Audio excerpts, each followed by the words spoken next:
Welcome, everybody. I'm Kristen Hartness, and I'm here to talk to you today about service dogs. And as we move through today, please take note of your questions. We'll be happy to get to those at another point today, either by email or in our live chat later today.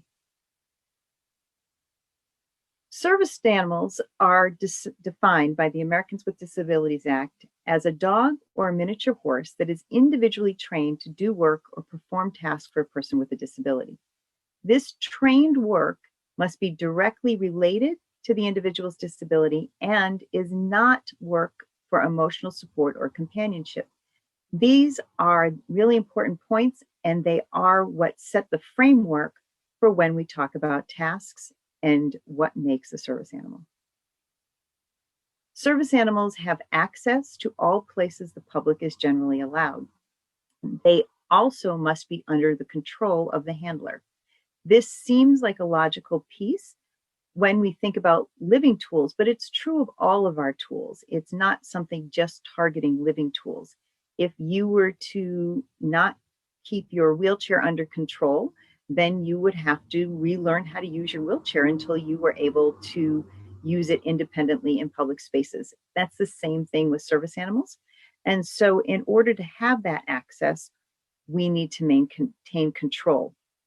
I just want to share a quick clip here with you regarding service animals in public spaces. These are a couple of our scholarship recipients and in their school environments, just to give you a visual.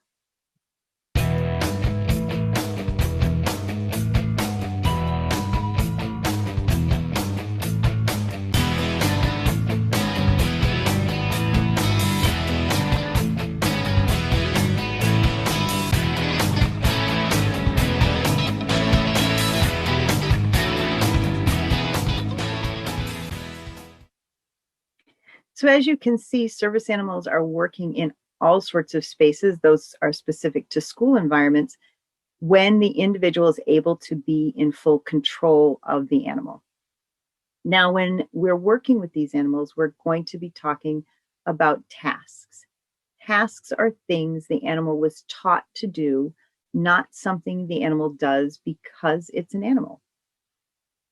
We take their strengths, we take their preferences in the industry, and the trainers then train the right dog with the right set of skills to match with the individual who needs that.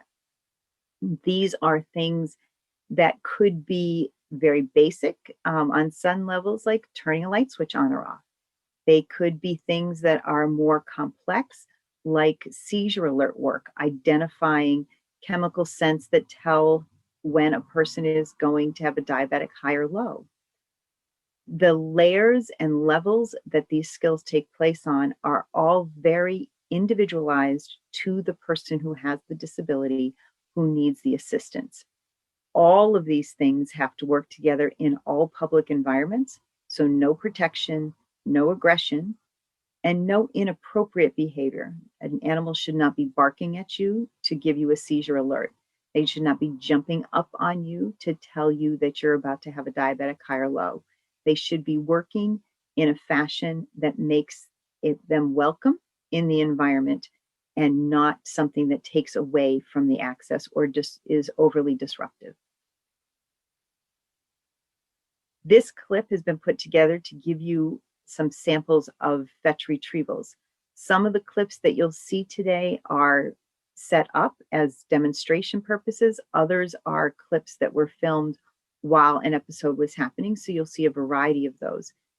I'm grouping fetch retrieval separately from other groups because they are probably one of the most common skill sets used for a very large variety of people with varying disabilities.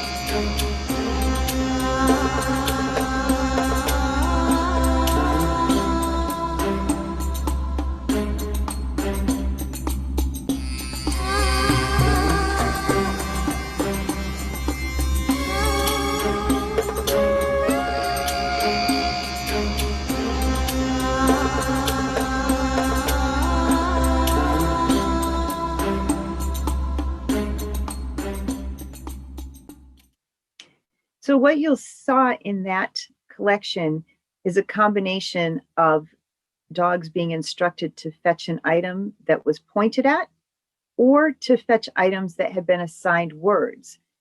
If it's a regular item that's going to be fetched, often the trainer will teach the dog a specific word so that there's no miscommunication between the user and the dog about what the object is, such as fetch the leash, or to fetch a specific object like someone's shoes, or something that you use on a regular basis. These are all things the dog can be taught, but when all else fails, a hand gesture pointing at the object that you want will be enough to get the dog to pick up that item. These are animals that are multifaceted. So many of these animals are taught the basic skills to pick something up, to hold it, to release it. And then those skills are combined to do daily tasks, taking something in and out of the dryer, putting something on a counter, getting something out of the refrigerator, pressing a button at an elevator. They're not taught all of these things individually. They're taught to do the pieces of it, and then the user puts those pieces together in the right order in order to complete the task that needs to take place. This is a skill set I'm asked about a lot because it is the skill set I primarily use. So in the center, that's me with my current service dog, Asha. Asha is trained for balance and stability. This means that he bears part of my weight while we're walking, both in a downward motion or in a side-to-side motion. And to give you a sampling of this, we recorded this in a local facility here. As you see this happening, you'll see that he's walking in proper pace with me and is allowing me to move forward smoothly. I do wobble side to side when I walk. This is an important piece of the stability dog or a counterbalance dog. It's probably one of the only skill sets where the animal's size is a critical piece of making this skill set work. So if this is a skill set that you're interested in, you need to be aware of your height and your weight so that the dog can be sized properly to you. Other skill sets, the size of the animal is not as critical as it is for this skill set. When we're combining these skills, as I mentioned earlier, it can be any variety of things. That once the animal has learned the basics, how to pick something up with its mouth, how to press something with its nose, how to carry and hold something in its mouth, how to push something with its paw or pull something with its paw, then those things can really be combined into an almost infinite amount of options to be able to help a person be as independent as possible. And so this collection will give you a sampling of some of those.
So as you can see, those dogs are all having a great time. They really, really love the job that they're doing and being able to put their personal touch on how they complete the tasks.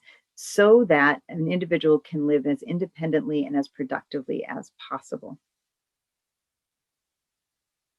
Some more combinations here. Many of the things that you'll see in these two sections are common for conditions like autism or for people who have a variety of psychiatric disabilities. These are very up and coming in, and we constantly see more and more developing for these areas. But some of the things that you'll see here are also being used for almost every disability, such as fetching the telephone so that the individual can call for help in case of emergency. So let's take a look at some of these.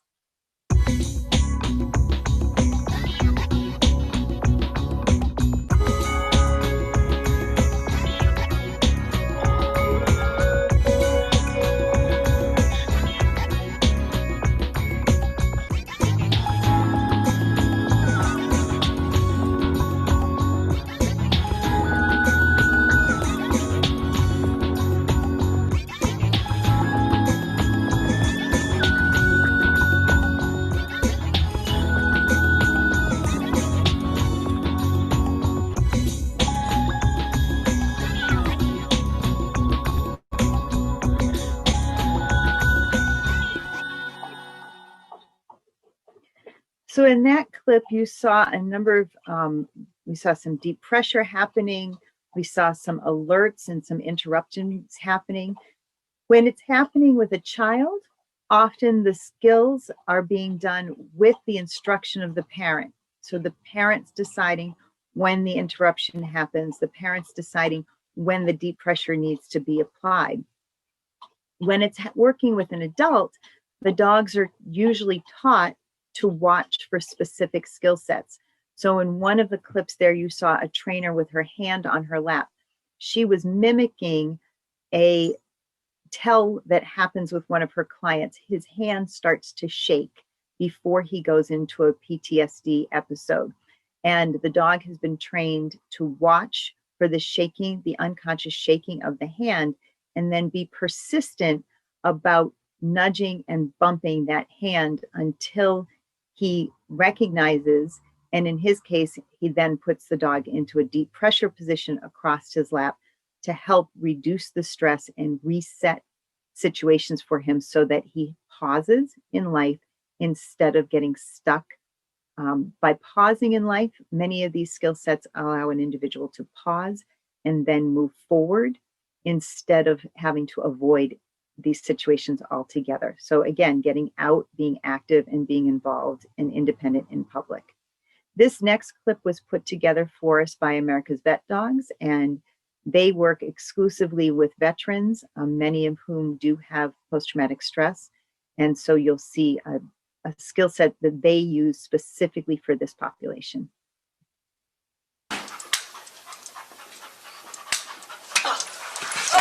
Chip, bring phone! Bring phone!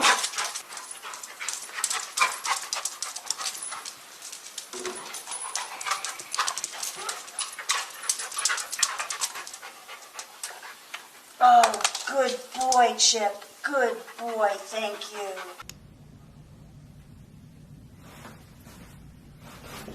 Help! Help! Yes! Good boy. Good boy, Rusty. Come over, ready. Well, rest. Off. Good boy. Rest. Off. Make sure you tell him. So in those clips there, you saw some dogs working on their training.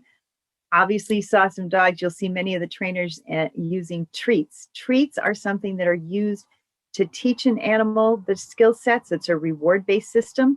It is not something that the animal needs to have forever and forever and forever, but definitely something that they have during a practice session in order to reinforce that what they're doing is good. Sometimes what they're doing, they just want a big scratch behind the ears too, but it's all about positive reinforcement. So you do get to see some great examples there.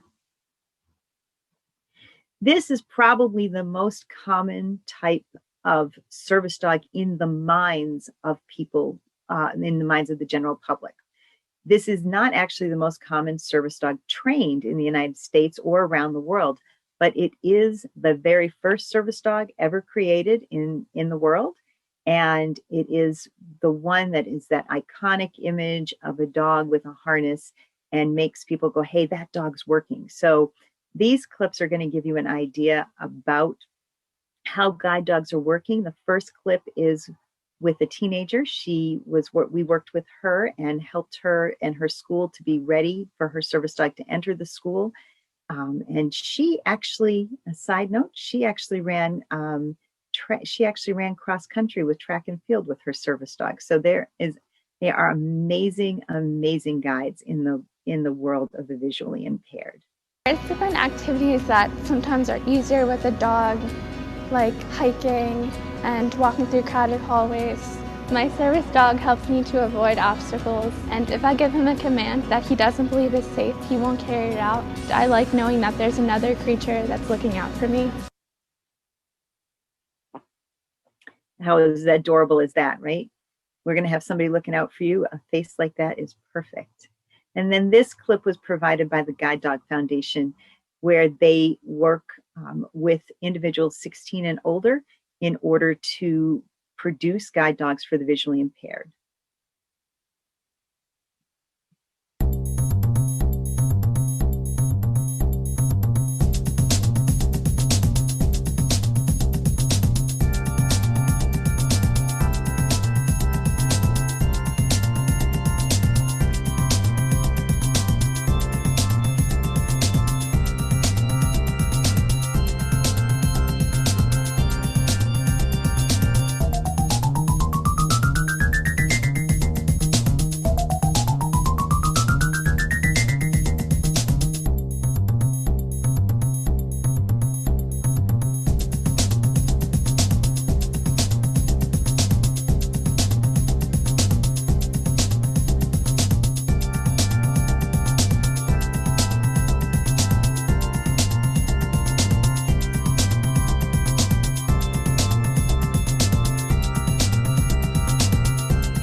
So this is a great time to talk about equipment and keeping an animal under control. You probably noticed with the guide dog clips, as well as with the stability dog clips, that the dogs are connected by both a leash and a harness. A harness, a cape, a backpack, something like along those lines, are pieces of equipment that the dog uses either to identify itself as a service animal, which is, while not required by law, is something that's very, very beneficial, or to complete its job. Maybe it's carrying things for its client, for its partner. Maybe it is using the harness for stability or to guide the individual. That is not the piece that helps keep the animal under control. And so you will see the leash, which is a control piece, being also used. When it's a facilitated situation, a parent or third-party partner will hold the controlling leash for the child who may be holding on to a non-controlling leash in a situation and it's important to recognize the difference between the controlling, the handle that's about controlling the animal and keeping the animal under control, as well as the equipment that the animal is using to do its job. It's important as we go close for today that we recognize that service animals are an incredibly important tool for people who have a variety of disabilities.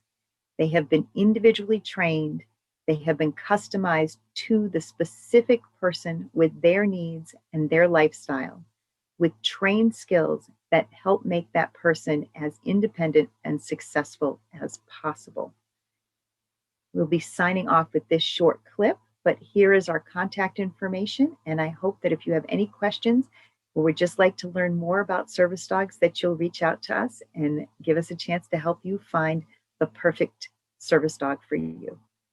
As someone who uses a service dog, I understand more than anyone how getting a service animal can provide independence and autonomy. And I encourage anyone who thinks that they may be able to benefit to reach out to us. Thank you so much. I hope you've enjoyed this presentation and have a great rest of the Expo weekend.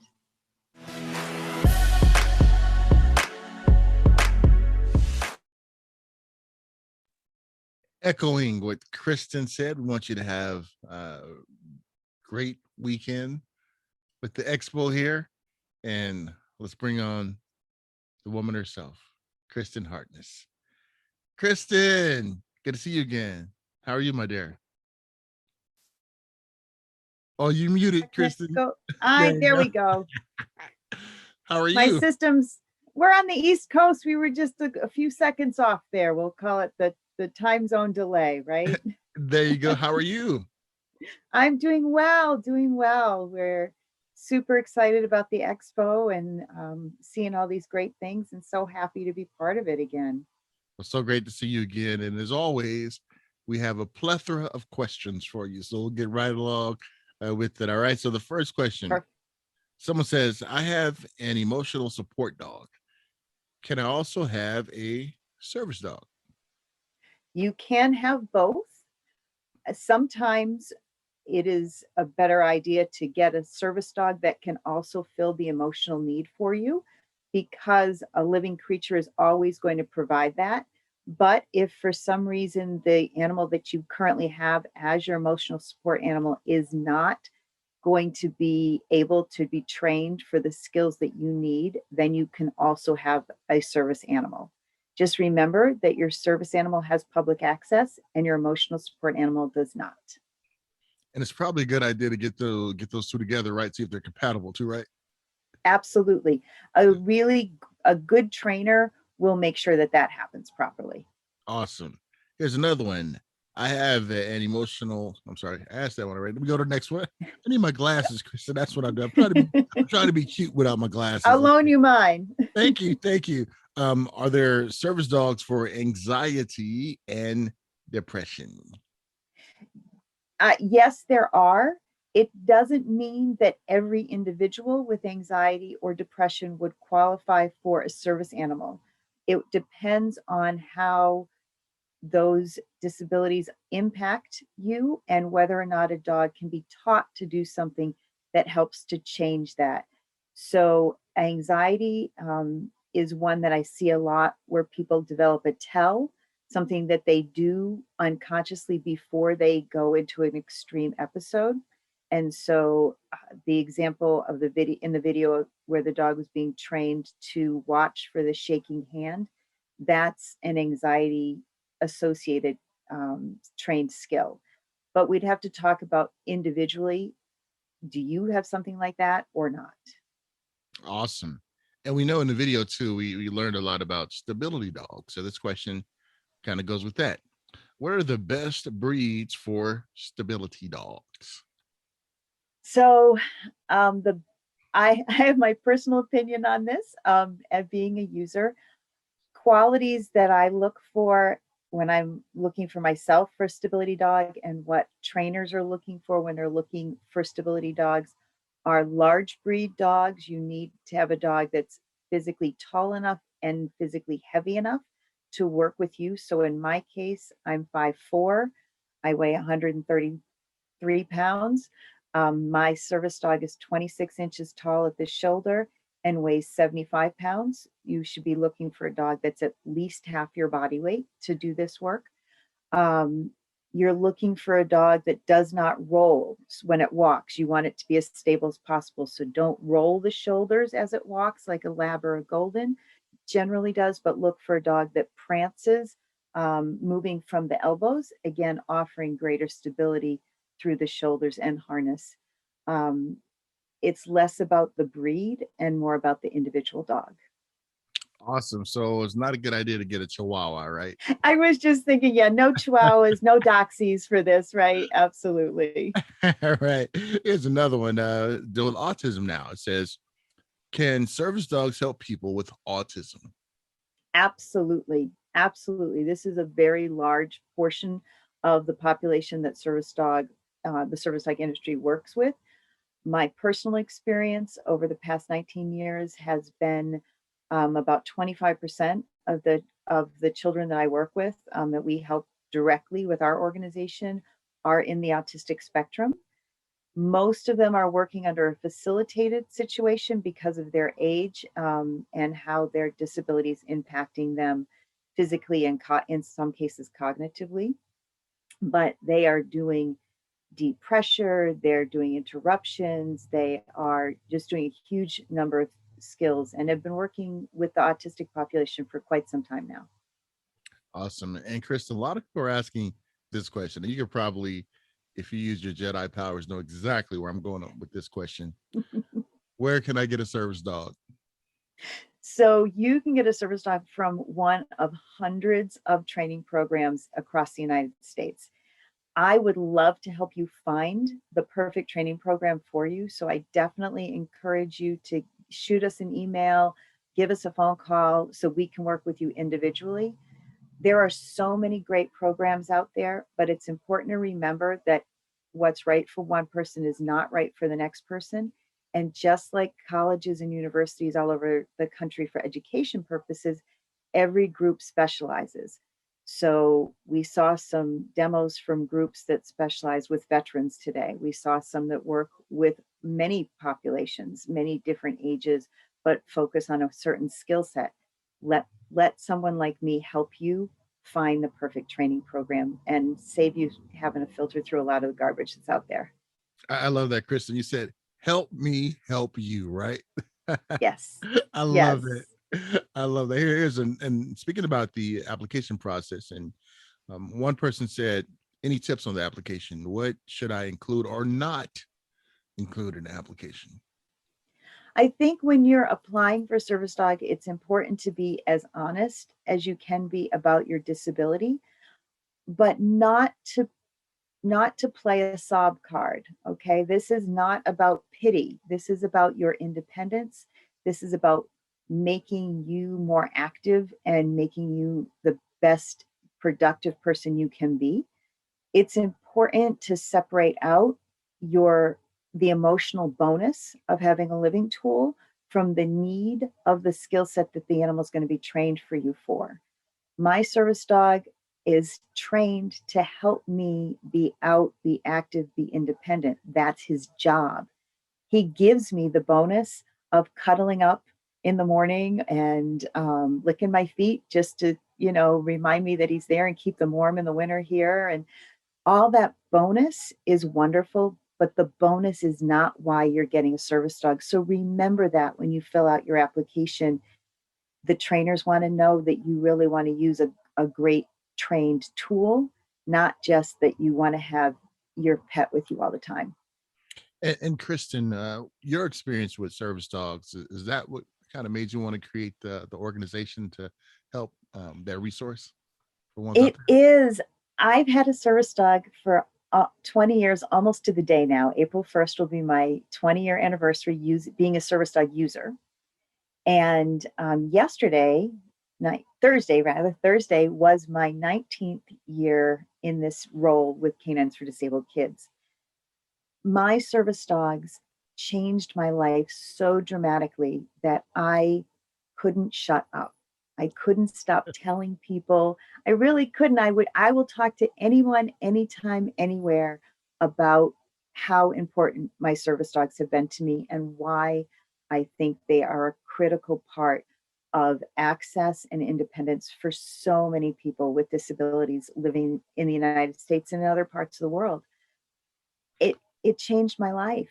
And how could I not take this opportunity when it was given to me to be able to work and expand access and expand opportunities for people with a tool that did so much for me. So yeah, it's the best. It's absolutely the best. That's awesome, Kristen. You said I was testifying out there about my dog and how wonderful my companion was. I love it. I love it. Now, here's a question, and I often thought about this too. How can a guide dog tell their human when it's time to go to the potty? So all service animals are trained, first of all, not to ask to go to the bathroom.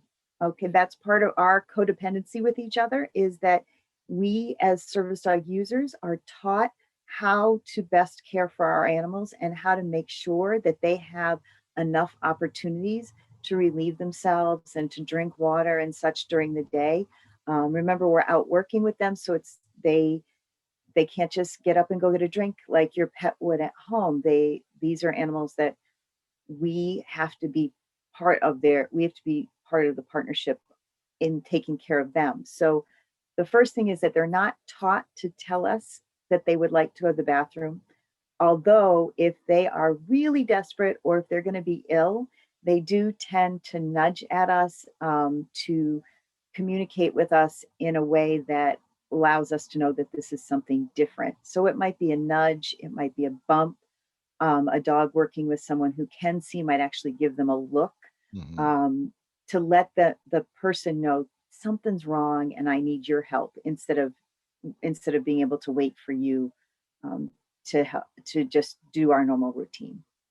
Awesome. And Kristen, I think all of us, especially during this pandemic, have really looked at the university of YouTube to find out a lot of things, making a souffle, fixing a leak in the faucet. What about owner trained services of trying to train your dog watching a YouTube channel or other formats out there? What is your take on that? So owner assisted training is completely legal, and it's completely the right choice for a very small portion of the population. I do not recommend that you try to do this 100% on your own, because honestly, you can't. It takes a village to train a service dog. Okay, a friend of mine who works with inmates says it takes a prison to train a service dog. But when a service dog is being trained, whether it's owner assisted or not, you need to have constant training 24/7 for approximately 2 years. That means you're not doing other things. That means you're choosing environments and preparing to be in those environments based on your pup in training. You need to be in an environment, a state that supports pups in training. Not all states do, while most do, not all do. So keep that in mind. You need to have somebody who is not emotionally connected to your dog to be able to do evaluations on a regular basis to make sure that your dog is really doing the job that they're trained to do and doing it appropriately in the environments that you're in.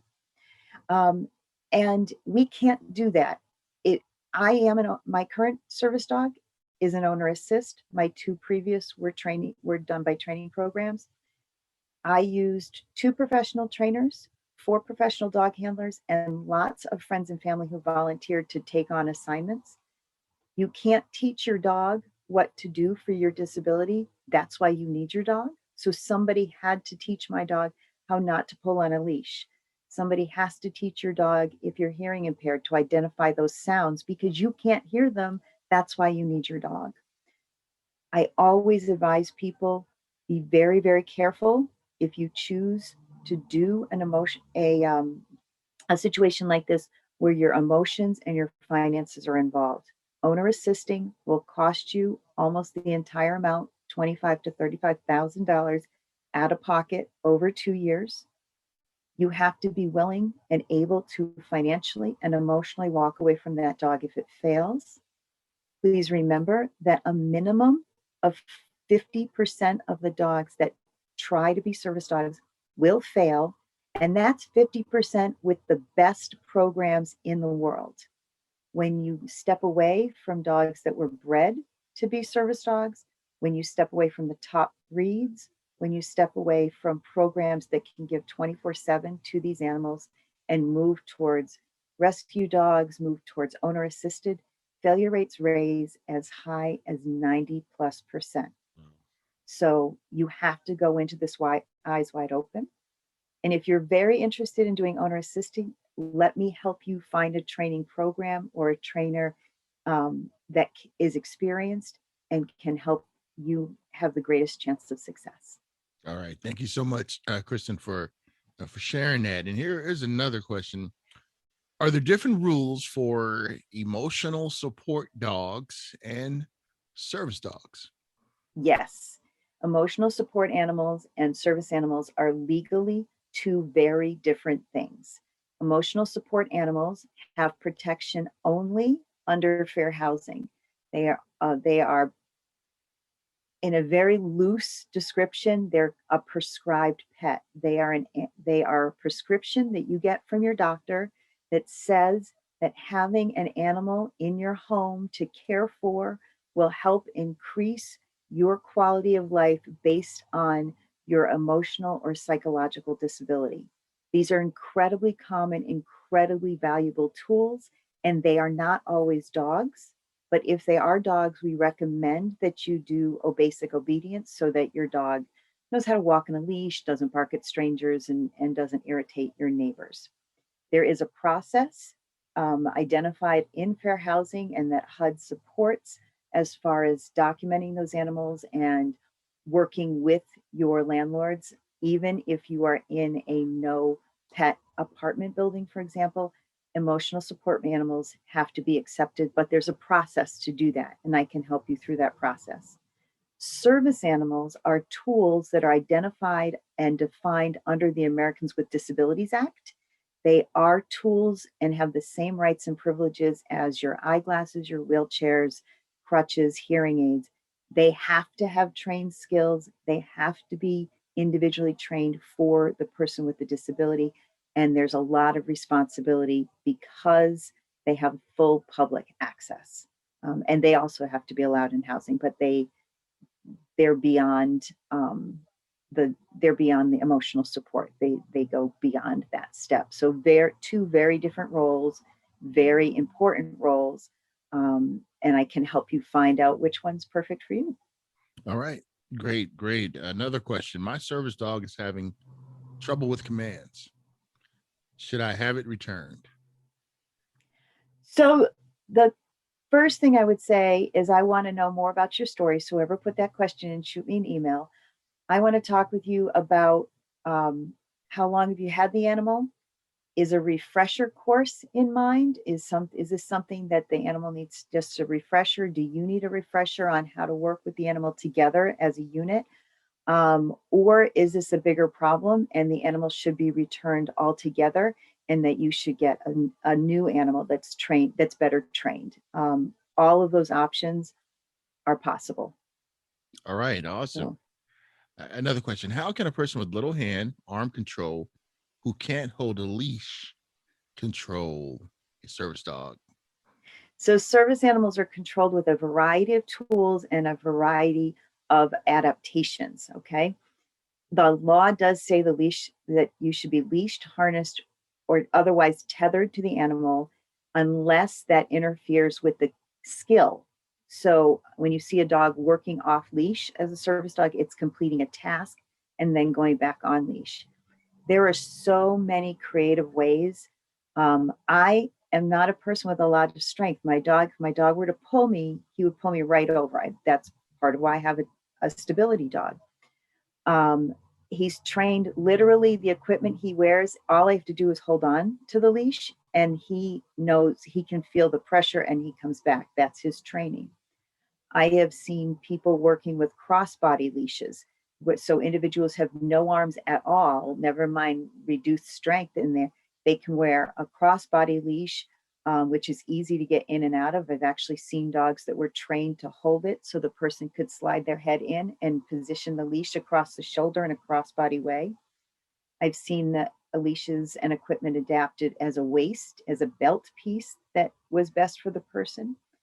I know of one man on the East Coast in the Pennsylvania area. He's in a very elaborate power wheelchair. He's a quadriplegic. His training program adapted his wheelchair and the equipment. They put a pin on the wheelchair. Okay, they welded a pin to the wheelchair. They took a flexi lead, which normally I hate, but everything has its purpose. They permanently fixed a plastic donut in a flexi lead. When the donut is on the pin, the dog is in a perfect heel position to the wheelchair. When the man needs the dog to complete a task where the dog needs to have more space, the dog's been trained on verbal command to lift the pin. Wow. That gives him the full length of the leash. The leash is still attached to the wheelchair because it's permanently attached to the wheelchair. Okay. The dog completes the task. On another command, puts the donut back on the pin and keeps the dog in perfect heel. There are so many, there's Velcro clips, there's metal clips, there are loose like candy collars where the dog slides in and out of in conjunction with you. Your disability is the reason that you qualify for a service animal, and any good trainer, will make whatever adaptations they need to do. I have kids that use voice boxes. I know people who use, they type into their tablet and then their tablet speaks for them.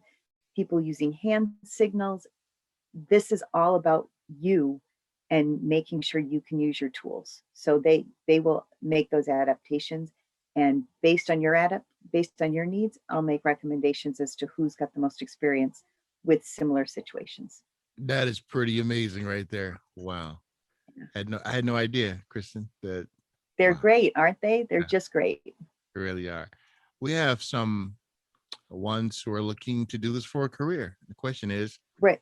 how can I get involved in training service dogs? So currently, there's an associate's degree which you could get if you want to go to California. That's with the Bergman Institute on traditional service dog training. But another great way, the way most people get into this industry, is they start volunteering with service dog training programs near them.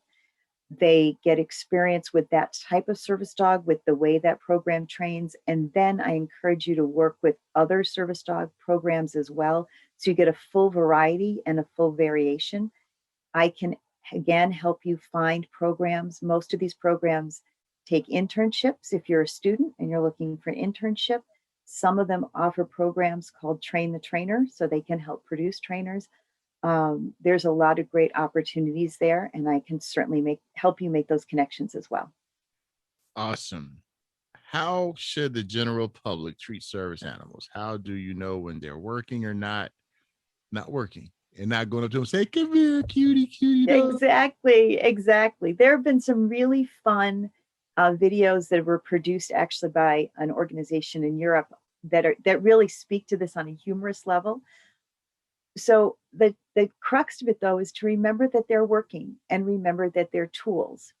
You would not walk up to me and take my eyeglasses off my face and start talking to them. You would not walk up to my friend and start speaking to her wheelchair and checking it out and putting your hands all over it without communicating with Yeah. her and asking permission for that. Mhm. These are the same things. If you see a service animal in public, the answer is they are working. The only time they're not working is when they're at home in a play session, okay, or when they're at home chilling out in what I call on call. So it's on call, full work, and full play. If you Awesome. really would love to meet these animals, it's so cool that they have all those phases. It's always, always, always okay to ask about the animal. It's always okay to speak to the person and learn what you can, express your admiration. If you really want to meet them, please ask. Please use the word please. Remember, the answer might be no. And if you get the answer yes, remember that you're meeting a stranger who's working.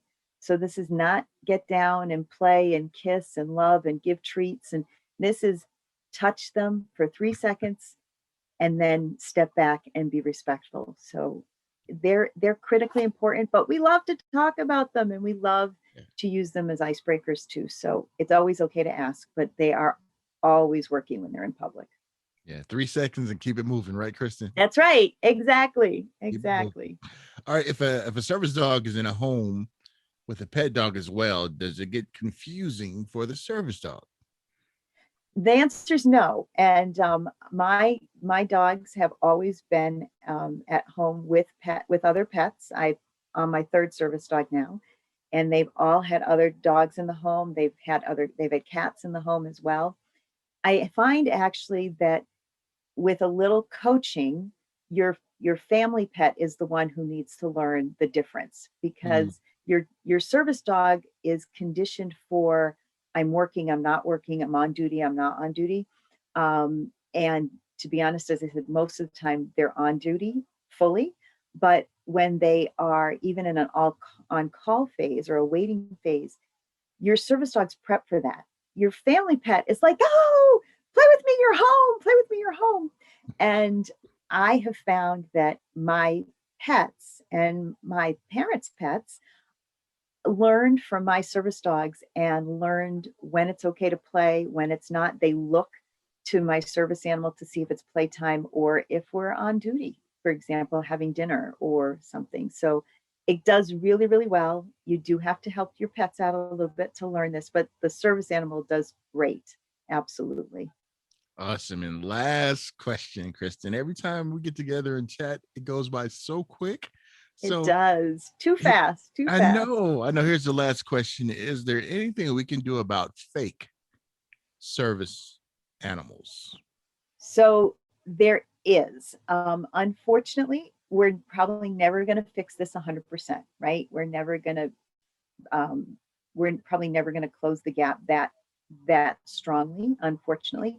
But you should know that the ADA says that everybody using a service animal must be able to answer two questions. The first question is it required because of your disability? So it's a yes or no answer. And the second question is, what is the work or tasks that the dog has been trained to do for your disability? This is not the results. Okay. This is not, he keeps me calm, he relaxes me. Okay. This is, what was he taught to do that directly impacts your disability, making you more independent. When people can't or won't answer those questions, they can be denied access to the public space. So that's super important. If the animal is not behaving, if the animal is aggressive, barking, and this is true service animal or fake, they can be removed and should be removed. And I think it's important that we as a community enforce that and prevent badly behaved animals from being in public spaces. The other thing I would say is that there is a rising movement to have a government consistent documentation, probably something done at the same time we do our dog licensing, so that there would be a consistent tag, just like a driver's license, that would be recognized everywhere in the United States, that this animal had been documented appropriately as a service animal. And hopefully that will come into effect, but certainly, encourage your leaders, reach out to me to find out more about the project and how it's starting here in Massachusetts, and try to help make that become a permanent part, that will make it easier for people to identify true service animals versus fakes. But if you think there's a fake, ask them those questions and encourage them to not cheat. So Yeah. And if you need something to keep you calm and relax, they should probably go see our good friend Felicia Carbajal. She can take care of that for them. Kristen, before I let you go, how can ones get in contact with you, my dear? So please reach out to us by phone, by email, our social media. You can find all our contact information at our website, caninesforkids.org. That is spelled out CANINESFORKIDS.org. You can email me directly at khartness@caninesforkids.org. Give us a call, 978-422-5299 or 1-888 Kid Dogs. give us a call, give us a shout. We're here for you. Always good to see you, Kristen, and looking forward to seeing you hopefully in person real soon at an expo. Okay. Absolutely. Absolutely. Thank you so much. Have a great weekend, everyone. All right. That is the amazing Kristen Hartness, and a lot of great information. Don't forget to go out and have some fun in our virtual exhibit hall. And don't fret. I know there's a lot of things you want to see, and you want to see everything. But guess what? This platform is going to be up, I believe, for about a month. So all the things that we're doing in our workshops, all the great exhibit info, is going to be there. So don't be overwhelmed. We got you covered. Hey, I want to give a huge shout out to our ASL interpreter, Donna, and also Kathy. Thank you guys so much for your hard work. And Tara, thank you so much for being our captioner. We'll be back in about 10 minutes or less. We're going to be joined by our good friends at Hope Live.